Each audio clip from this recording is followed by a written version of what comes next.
want you to look across the restaurant at that table at the other side of the room. You see who's sitting over there?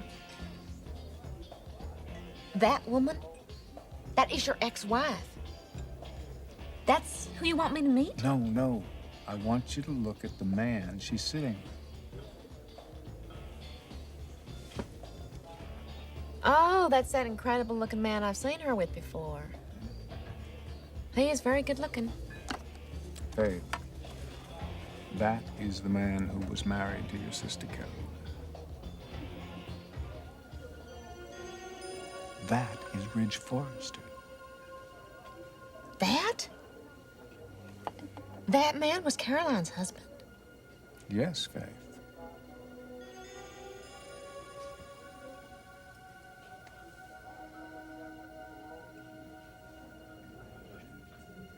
Ridge Forrester. Ridge. You never said that much about your father.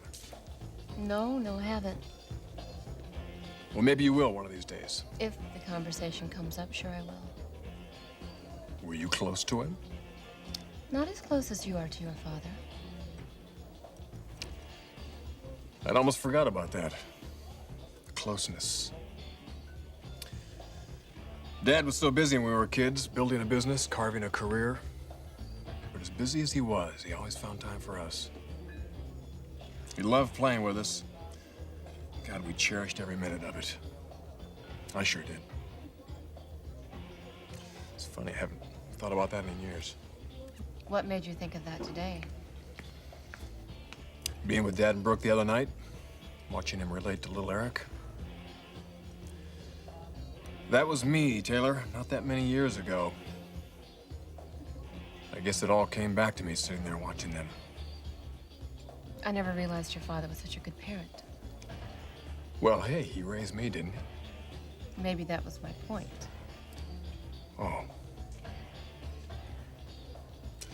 I look at little Eric and I think that kid has a great life ahead of him because he has one hell of a father. And therein lies the problem.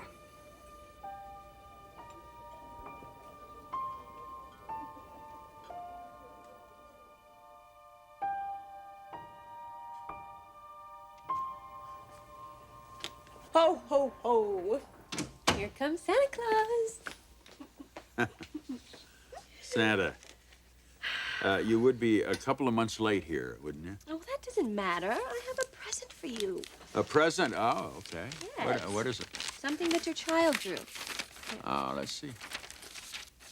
Tell me about it. All right, well, there's something that, is representing a heart. A heart? Yes, with a man and a boy inside of it. The boy's mommy, is she there? Sure, I guess, the mommy's there, too. And are they happy? Yes. And can the man see?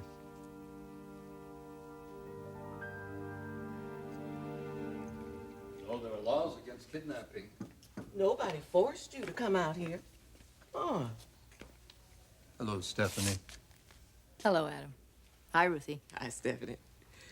You know, he heard you wanted to see him, and he practically started panting. Ruth Ann, you're embarrassing me. You want me to take you back? I can do that. This woman is shameless, Stephanie. So, what did you want? I have a proposal. A proposal? Mm-hmm. Ruthie, would you leave us alone, please? No way, buddy. You stay right here. So, what is this proposal? I'm going to change your life. Yours, mine, Ruth's, a great many people's lives.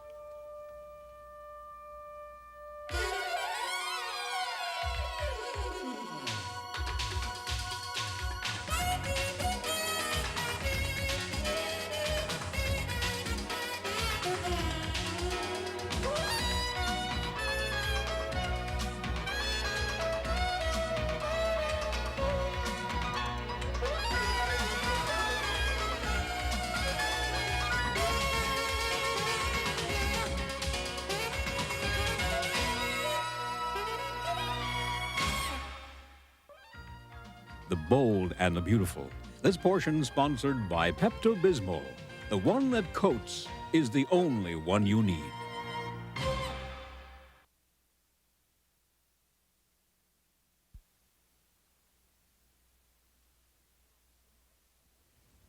Tell me more.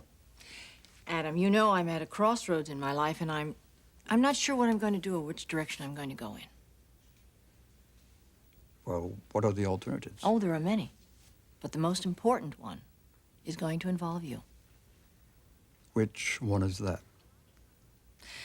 The last time we saw each other, everything you said really hit home with me.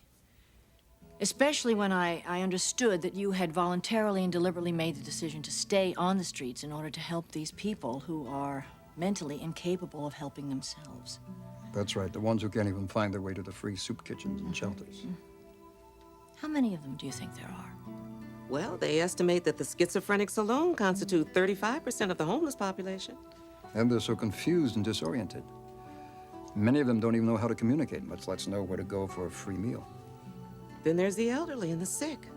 You remember when we lived out there, we used to run into them all the time. How exactly do you take care of them? By giving them food and friendship. No, what I mean is, how do you get the food? Well, I go to the mission with shopping bags. I fill them with sandwiches, and then I hand them out. So you go on the street and you feed them? Yes, to those who are too ill to get to the mission on their own. But Adam, you can't possibly find every one of them every day. Oh, heavens no. Far too many of them, Stephanie. I do what I can. But it takes time, though, Stephanie. I mean, sometimes you have to follow them around and even coax them to take the food. Why is that, Adam? A severe schizophrenic can be very paranoid. Some of them take as much as an hour before they'll trust you enough even to take a sandwich from you. They can also be dangerous. That's true, if you don't know what you're doing. But thankfully, I haven't had any problems. You know, what you're doing, I think it's just wonderful. But I want to say something, and I hope you won't misunderstand it. I don't think you're doing this in the most efficient way. I don't think you're using your resources to their fullest.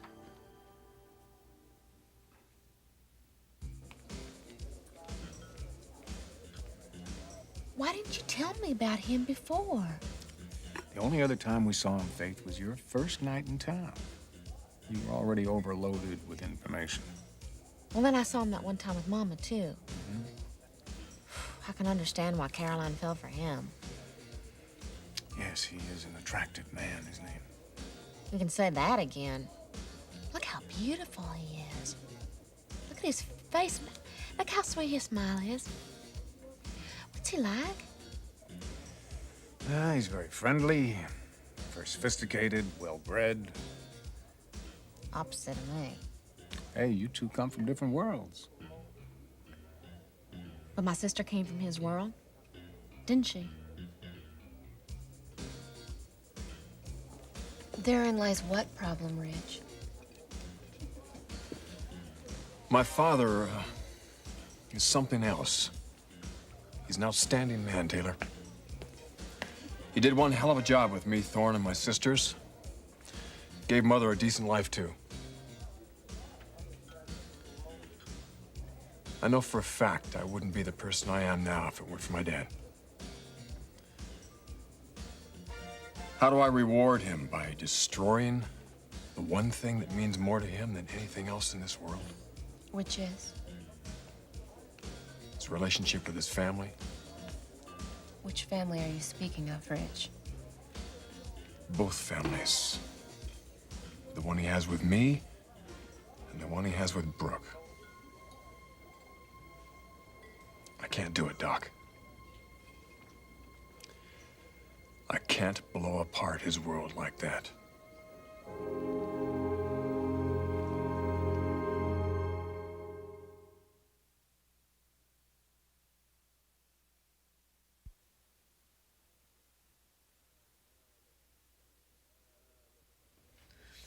Look, I'm sorry. I really didn't mean to do this.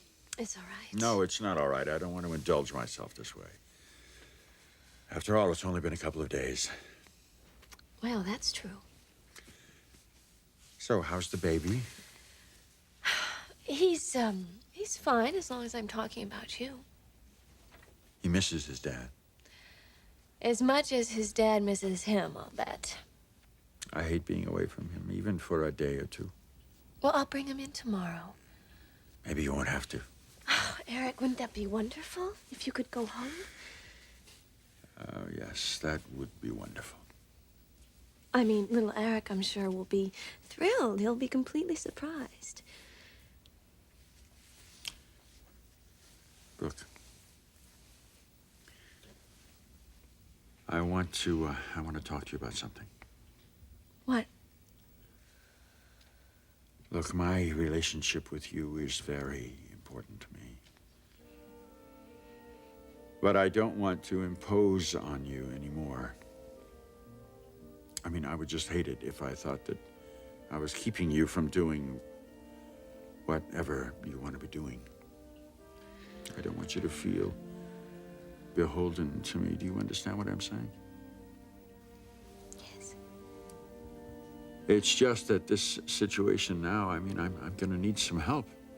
I mean, if it was just me, I think I could fend for myself. But our child, I mean, the baby is... Eric. Look, I guess what I'm trying to say... I know what you're trying to say. That it would be much more convenient for you and the baby if you could come back home after staying in the hospital. How do you feel about that? I've already accepted it. You have? Yes. Oh, thank you. Thank you so much. Eric, I would not abandon you at a time like this. Please believe me when I say that. Our child wouldn't be alive today if it wasn't for you. You lost your eyesight rescuing our son. I know the doctors say that's only going to be temporary, but it was a very heroic thing to do, and I'll never forget it. If you need me, I'll be there for you. You've got to believe that, okay? And as long as this problem persists, I'm going to be right there for you. You can count on it.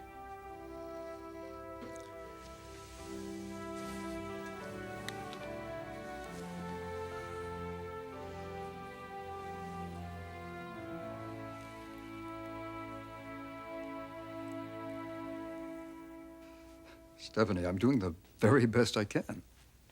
Of course you are. And I know exactly what you're saying and thinking. Stephanie, it's very easy for you to say all of this, living up in this big house on the hill, while I'm the one that's out there doing all the work on the streets. That's not what I would say. No, but you were thinking it. Thank you, Ruth. You're an extremely intelligent man. You were a teacher. So you're used to looking at difficult problems from different points of view. Let's try a different angle on this. All right. How do you go about feeding people who are ill, old, and mentally incapable many times of taking care of themselves and feeding themselves, especially if there are thousands of them? Hundreds of thousands across the country. How do you help them? There's only one way to help them. You walk around handing them food. And for some, that means following them around until they trust you. Well, now we get to my point. You need people. You need volunteers. You need a whole network of volunteers. Which requires a lot of money, which I don't have.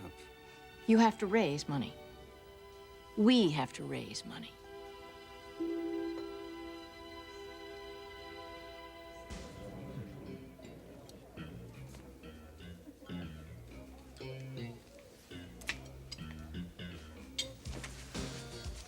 You know, it's true, isn't it? Ridge and Caroline were both from the same side of the tracks. Side I don't know nothing about. You couldn't be expected to, Faith. I know, I'm not getting down on myself. I was just thinking, Of what? I'm very different from the woman that Ridge was married to. I mean, we may be identical twins, but The only real difference, Faith, is that you were raised in a completely different environment. what are you getting at? Only that if you wanted to be the kind of person your sister was, that it could be arranged.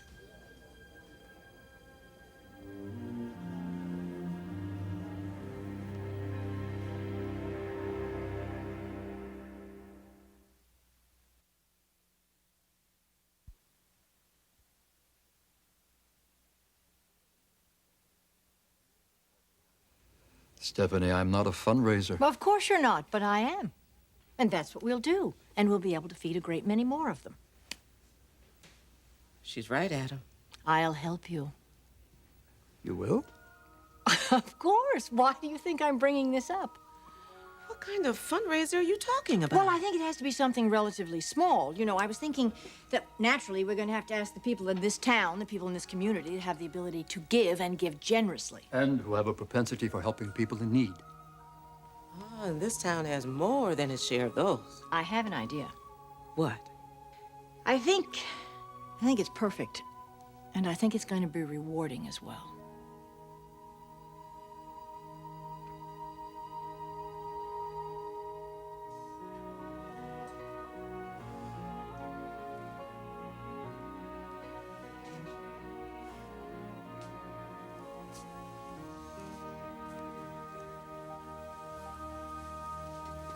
Hello, Dr. Peyton. Am I interrupting? No, that's all right, Doctor. What's the good word? Well, actually, Mr. Forrester, there is a good word. Oh? You're as healthy as any man we've got in this hospital right now, and there's really no need for you to be here. So tomorrow you're going home. Well, Doctor, that's excellent. Actually, we were just talking about that. Well, there is one concern. What's that? Until your vision comes back, and I am still convinced that it will any day, you're going to need some special care. We already talked about that. Good. I was hoping that you had. I'll be going home with my wife. Will you need any nursing help or any special assistance? No, we'll be fine. Thank you. Very good. Then I will leave you to continue what you were doing when I came in. I will see you at your next scheduled appointment in 3 days, Mr. Forrester. Thank you, Doctor. And Brooke, thank you. From the bottom of my heart.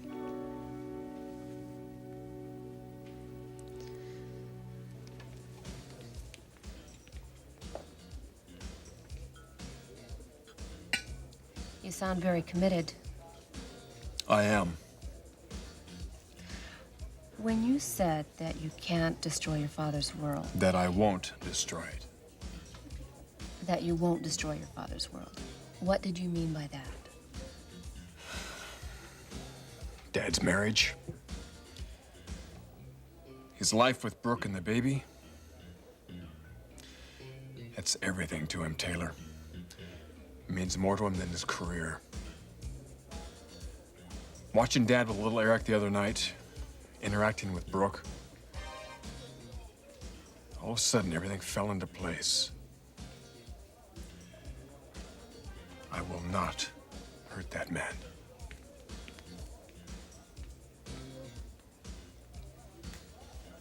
What are you going to do? What I have to do. What I have to do. But can you, Reg? Can you do what you really feel you have to do?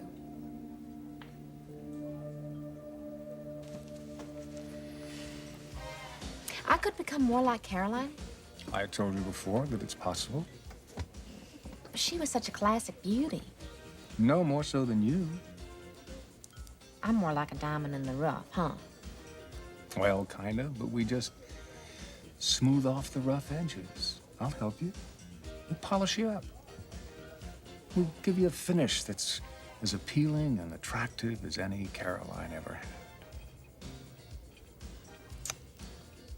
I'm more like a country bumpkin. I mean, I don't even talk right. Faith, I'm telling you, it can all be changed. This is Hollywood. We have dialogue technicians. We have coaches that'll train you in your attitude. Anything's possible. You can become whatever you want to become. Is that what you want, Blake? Do you want me to be more polished like Caroline was? Yes, Faith, I do. If you're willing to do that for me. That's what you want me to become? More like Caroline? Then I want to also.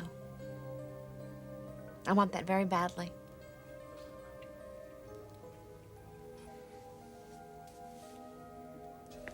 Excuse me, Mr. Forrester. Yes. The manager asked me to give you this message. Oh, thank you. I have to go. Lieutenant Burke wants to see me at the police station right away. What about? I don't know.